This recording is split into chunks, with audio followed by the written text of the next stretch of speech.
I've got a little tidbit of information for you, something that not many people actually think about. Right, here's like the baseline of it. I'm building at the moment an MDF unit, but it's got an oak veneer on it. So it's an MDF with oak veneer unit. Simple terms, that because of the veneer on it, you actually get more wastage per sheet, which is obviously all factored into the price. Not only is the sheet more expensive because it's got the oak veneer on it, it's more expensive in general because you get a little bit more wastage. It's not a huge amount, but it still has to be covered in the estimate of the quote. So you see all this, right? This bit, that bit, that bit, and that bit, and that bit is all one side of one sheet. To get the grain to follow round, you have to cut it in different ways.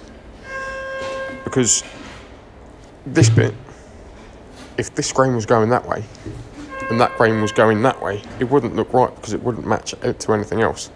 So it's got to flow round. And also, if you're going to edge band this, the edge band goes with the grain.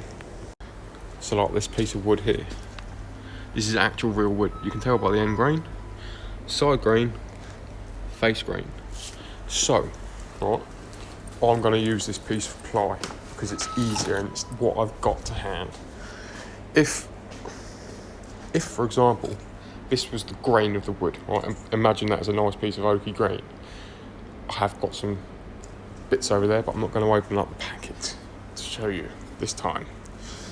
Right, this grain going that way is good because the grain matches here. It's because this comes this way and that comes that way, that looks natural. See, on this face, the face grain and the side grain go in the same way.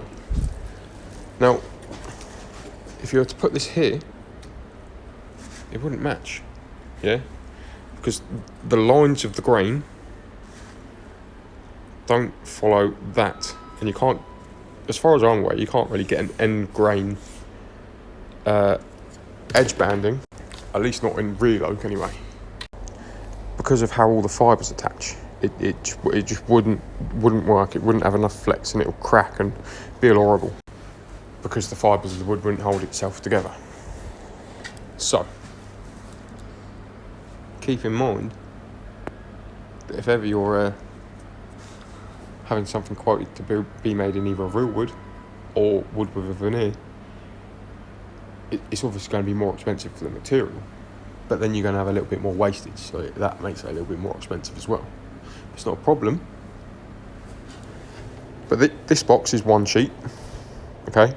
And then the next box that I make will be another sheet, and then I've got to try and make sure that all the grains match. Not necessarily in direction, but in pattern as well. And as weird as that sounds, right, watch this. This side is nice and oaky, I prefer this side. But then this side, right, ignore my little scribbles, nobody's going to see that. That's the outside and there's another unit going on top. Well, that's the bottom. What was I chatting? If this side here was on here, which is the top side of the bottom piece, and it was matched up against that grain and that grain, it would look like two completely different pieces of wood. Even though it's the same sheet, it's like an A side and a B side. So you want to match all the A side with the A side as much as you can. Luckily enough, these pieces are small enough that you can get one box per sheet. So I don't necessarily have to worry about that. But then if a piece is big enough that it requires multiple sheets, then you are going to have to kind of try and match the grain as best you can. Because also, look, right, if I roll this over, right, look at this. What is that? That's a terrible grain pattern on this piece. And it was only in like the bottom quarter of the sheet. But I wasn't going to have that on display. So this is going flat against the wall, so it doesn't really matter. As long as you get one good side per sheet, right? That's just one of those things that are generally overlooked when sourcing materials is You also need to buy more. I haven't bought enough for this project, so I'm going to have to go buy more. That's my error. My error, I miscalculated. Numbers aren't my strong point. Making shapes is. Right, anyway. Bye.